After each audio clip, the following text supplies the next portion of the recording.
Alright guys, what's up? Welcome back to the channel. My name's Chad, #1 Dummy. Today we are going to go ahead and put in the track system that we got from K-Flow Crib. And we also got a USB power port that we're going to put in as well. I just got finished putting in the kick-ass shower. So now I can take kick-ass showers while I'm out camping. That's why I'm all sweaty and disgusting. Anyway, so we're going to jump right into this video. Like I told you in the last one, we are not going to film me actually installing the track system because we did that last week with Kyle's truck. So once I get that thing installed, I'm going to jump back into the video and I'm going to show you guys how I put in this power outlet. So yeah, let's check out the tools and the equipment that we're going to need to get this installation done, and we'll jump right into it. Let's go.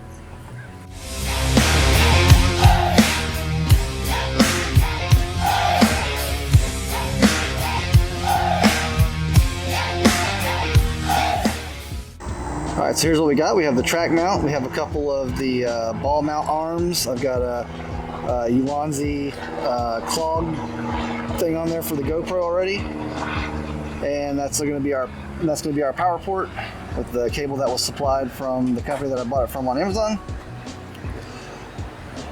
That's the hardware kit for the track system, and here's some of the stuff that we're going to use to install it all.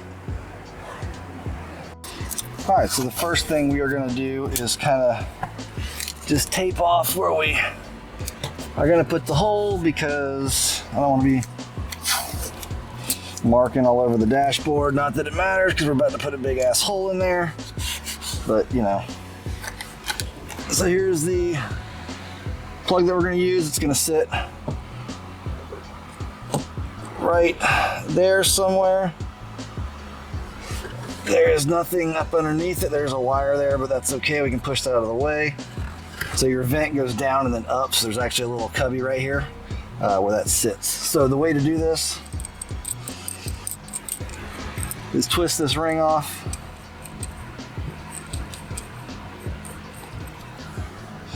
And then once you have the ring, you just kind of use that to line up where you want it to go. So this should come up to the 1.25" mark. So you'll basically just drill you a hole through there with a step bit. You know.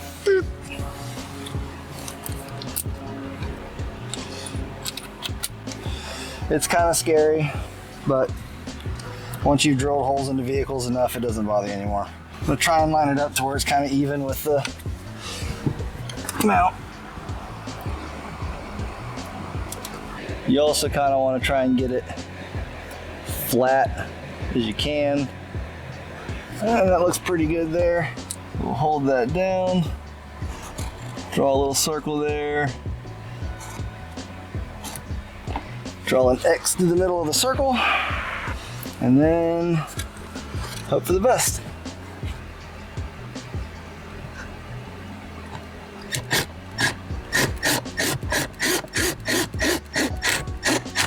Alright, and once you think you got it close, just kind of test fit it. That needs to go up another ring.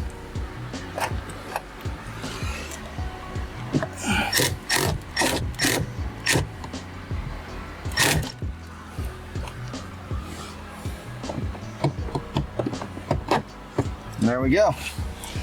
Alright, so let's clean these chunks up. This made a hellfire mess.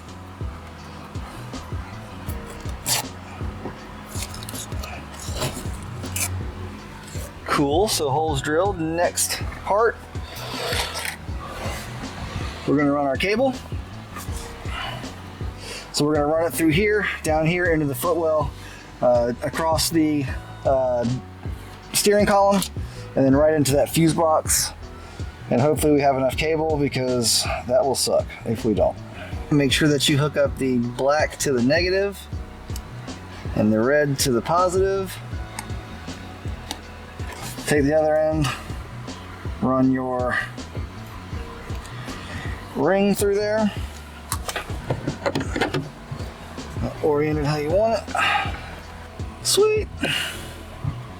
So back in here, there's a big bundle of wires. Just kind of go over top of that. And if you go over top of that and push them on in, it should lead you directly down to the footwell. Woohoo! All right, got that done. All right, so we got it run down through here. We're gonna tuck it away up underneath all this stuff. We'll zip tie it. So behind here, there's a fuse panel. You just drop that down like that and then pull it straight out. And it pops right out. And underneath there, you can see there's a fuse panel, and right there is a blue 15 amp fuse. We're gonna pull that one out, and that's what our jumper is gonna go into. So let's get a new jumper put on. Strip that end.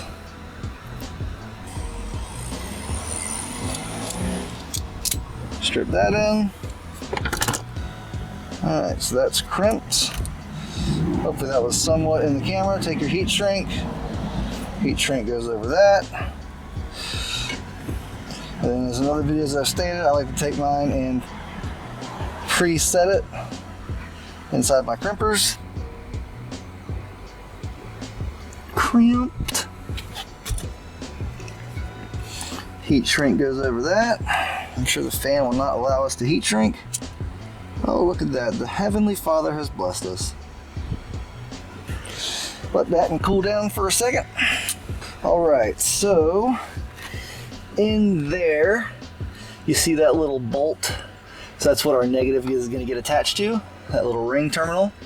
So we will pull that bolt off. I believe it's a 10 or a 12. And then we'll put our negative on there and bolt it back down. All right, negative is attached. So that this 15 amp fuse is for the power outlet, which is a 24/7 always on power source. So you can tap right into that and get your power. All right, so it came with this tiny little fuse. We're gonna jump it up to a micro 2. So the way it works is the first fuse is the original one, and then this gets plugged right into there. And once we do that, we should now have power on this, which it looks like it is lit up. But as the kids say, the only way to really test it is to plug something into it, like your cell phone. And the cell phone is charging, so we have power. Perfect. All right, so now what I gotta do is I gotta drill another hole back here for the wire to come up for my radio unit that's gonna sit up here for my ham radio. And then I am done. I'll button everything back up and I'll show you the final finished product. And there's the finished product. Got the ham radio, got the GoPros, and then there is the USB port. All the cables are tucked back behind the mount. Super happy with it, and we will see y'all on the next one.